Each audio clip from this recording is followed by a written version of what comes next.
All right, guys, I'm back. I'm here with the watering system here. All it is three IBC totes, 275 IBC totes that we've got some connectors here that are for garden hoses, and I ended up grabbing some new 90s. This one here is stripped, that's why I'm here modifying it. So basically it allows us, we just put a modified an old hay wagon. Actually, this came off of a grain cart. There was a grain bin on top of it. Took the grain bin off it, added some 4x4s, and actually I think they're yeah, they're 2x6s actually, I think, beams. We just went and modified it so we could put 3 IBCs. We tow it with the tractor. When it's empty, I can tow it with our side by side to get it back to then refill it. And this gives in the summertime approximately 3 to 5 days for them in the heat of the summer.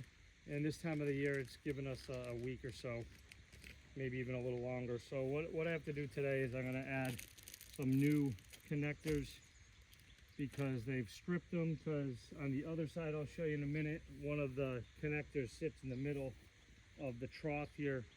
It's about a 20 or 25 gallon trough, maybe a little less, and it's filled by just an automatic float valve that we put in here, which then just flows until it levels off. And then once it levels off, as I drink it, it goes back and forth. And then when the 2 ends run out, we can hook up a third to the other side. And that's when, unfortunately, they have been stripping it. And because of that, I'm changing this up a little bit. This one here is stripped pretty bad and it leaks, so I can't keep it on. So it just means every day I come, and that only gives them one for all of them to drink out of. So, and I'm just gonna add a newer 90 that doesn't have a shut off and it's not as big, just one less thing for them to bump into and potentially knock over. So we're just gonna add a 90 on here, and then this 90 is gonna just go right to the new connector. Again, it's just the connector that goes from an IBC tote to, it's got a male 3/4 inch garden hose thread, which allows us to water them remotely. Then we just bring this back to our well, fill it up, and bring it back out in the field. I'll go over what's behind here. That's our mineral salad bar, as we call it. It's got up to 20 different minerals, so we can, it's a free choice, so they get what they want and only what they want, and we're not wasting mineral blocks on stuff that they don't need or don't want, or now we're giving them too much of a mineral, which is now negating a different mineral. When they're on these pastures here, they actually, other than salt, don't really get into that often, which is awesome. It just means we have good quality soil here. It's a little depleted in, I would say, the growing minerals. Maybe we could say that we need a little bit of nitrogen, but we're only going to be given that nitrogen naturally. And then we're going to try to get some gypsum on here to open it up. It's a little hard compacted, so it's not accepting some of the nutrients as nice as we'd like it to. So we're going to work on adding some gypsum, which will open that up, and put some sulfur and some other things down to give me, I'm just trying to see what they're banging into over there. Give me a little more options and hopefully get it to grow. Like I said here, it's a regenerative style holistic farm, so no hormones, no vaccines, no outside fertilizers. The only thing we've put on here so far is lime since we've been here, and we're going on 5 years, or a little over 4 years. And we move them, our goal is daily, but right now we're every 2 days. Last year and the year before we were doing it probably once a week. So we're getting a little better at the rotation, which is just giving us better outcome on the quality of the hay. And we move them. We're giving them a minimum of 21 upwards to 45 to 60 days off of an area before we bring them back. We don't have the ability to give them a whole season as of right now. We just don't have enough fields to do that. So this is back up and running now. So I'm gonna bring you up a little close so you guys can see what we're doing here. So as you can see, I just opened that back up. Just got a float valve. So just a simple float valve, just on gravity, just gravity fed, and fills that up, and it gives them plenty of water. There's one of these on each side. So the 12 of them, and we had 14. We sent 2 steers off about a month ago to get processed, and it just sits here in the field. I hook the minerals to it, and that toes behind. So we're gonna do this side next here. I'm just gonna replace this valve. This one's not as bad, but I think I'm just gonna put the 90 on it and not replace it for right now. Looks like they're gonna come and get some water. So let me grab these items here so they don't decide to start eating them and like everything else they like to do. Oops, sorry about that. Hey buddy. And that's all it is. So they're just drinking right through the trough, and then as they drink that down, it kicks on, gives them more water. Hey bud. And unfortunately this one here, they stripped out. Probably not repairable. I may try to see if I have a tap or die that I could recut that with and see if it works. Hey mama. Hey Lily. Hey good girl. Let's see what Lily wants. So Lily, we believe, is pregnant. She's a heifer that's pregnant. We got a steer here. 121 is Michael or Martin. So here, that's your free choice right there. He just went in, took some table salt. Hey, that's Nugget. Nugget is a half pint, which is that's the mama right there with the orange tag. She's pregnant. Hey bud. This is 124's brother, so that's either Michael or, oh, calm down. Then we have Marshall coming up behind. That's our dun colored. That one's Ethan, my son's, for his ag, his SAE for ag, the VOAG school that he goes to. This is one of his. He has 2. Hey bud. Oh, you're gonna get frisky with me? You're gonna get crazy? Really, bud? Hey, excuse me. We're not doing that. No. We're not doing that right now. So they're in here and they're just getting whatever they need for minerals. See, they lift it. They look around. He's looking for K. We're out of it. Hey, why you? You're being a little frisky today. What's going on? What's going on, Marshall?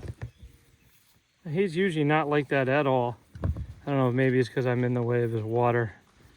But they're just reaching in there, getting the minerals they need.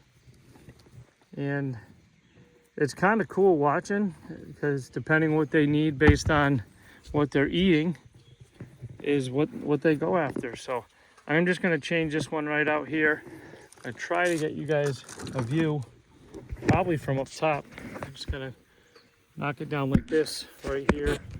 Hopefully you guys can see that. I'm not sure if you can or not. I'll see when I get back to the video. I'm just going to add the other 90 on this. Adding this 90 here is just going to make it a little less prone to getting bumped from them.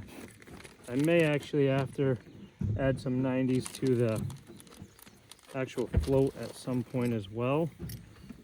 But right now we're just going to add it to here, so we'll be less likely to have that strip. Just adding a little Teflon as well if I can find it. Hey bud. I also have, who do we have here? We have Nugget, Norm, that's Nash. I got Nash next to me, and we also have Nathan. Nathan was one of the ones that we bought when we purchased Lily. So he came along with Lily and I think it was Jade or Julia. Jade, I believe. We got that from Nayland Farms up in outside of Conway, New Hampshire.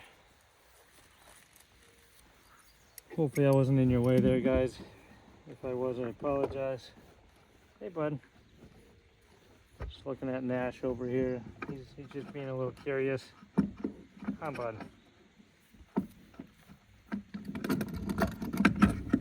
Just hooking that in, and it allows me to hook this in and just kind of keeps it a little just better out of... Hi, Nathan. How you doing, bud? Hey, bud.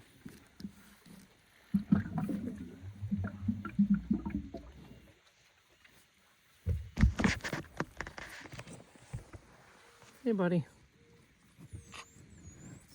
Hi. Oh, so that's Nathan right here. I clearly have something on my hand that he likes right now. So, no, we're not trying to nuzzle my hand. No, we're not nuzzling my hand, bud. No nuzzling. Hey, bud. Hey, you're just being a little frisky today. I don't know why, but Marshall's being a little frisky. So he wants to be a buck and bronco rodeo star, I guess. So unfortunately, you guys can see what happens. They ended up bumping into this one the other day. We got that twisted. I got to bring that back up to the shop and see if we can get that unstuck. If not, at least get the connector out of it. And this may not be able to be saved. But so this one's back open. And then we have this one, so when these two empty on the sides, we just can connect into that. So as you can see, this mineral bin that we pull behind, they just get in there after they have some hay, or at whatever point they want. They eat some hay, they come and get the minerals they need that they feel they're deficient in, and then up they go. So that's where we're at now. All right, buddy. Oh, a big yawn. Yes. So we have 5 pregnant between cows and heifers. We got 1 heifer. And then we have 4 cows that are all pregnant. So that being our mama, she just gave us our first one that we sent off, that we birthed, raised, and now we sent off to get processed. Was from Half Pint there, so that was kind of cool. Full process for us, and we'll get that back and be able to sell it to our customers. Some amazing meat. Again, like I said, this is a farm trusted property as well. We're on a piece of land that the farmer that we purchased ours from, sold to a land trust before we had purchased his land. However, we still manage it. Over in the distance, I'll show you guys another video. That's our chickens. We do Cornish cross chickens for meat birds. So they're out there giving some manure to the land to repair it. So that's where we're at now. So I'm gonna let you guys go for the day, and we'll talk to you all soon and try to get some more videos out to you guys when I can. And when we're able to have time, you can see we have a few days worth of pasture set up here to give them rotation, and then we'll move that hut, the water and the minerals every few days along with them, and then we'll get them back to another area. It's a little wet in a few areas here. Doesn't seem to bother them, but I'm trying to work on drying this stuff here up a little bit. I actually got some flowing water there, so we'd like to be able to figure out where that's flowing actually from, where it's breaching over there, and try to redirect it so it stays in this path, goes in there, so all our water is moving along and not pooling other places. Hope you guys all have a good day. Hope this was informative, and we'll talk to you guys all soon. Again, it's Dan and Tina from Greenwood Holistic Farm in Ellington, Connecticut.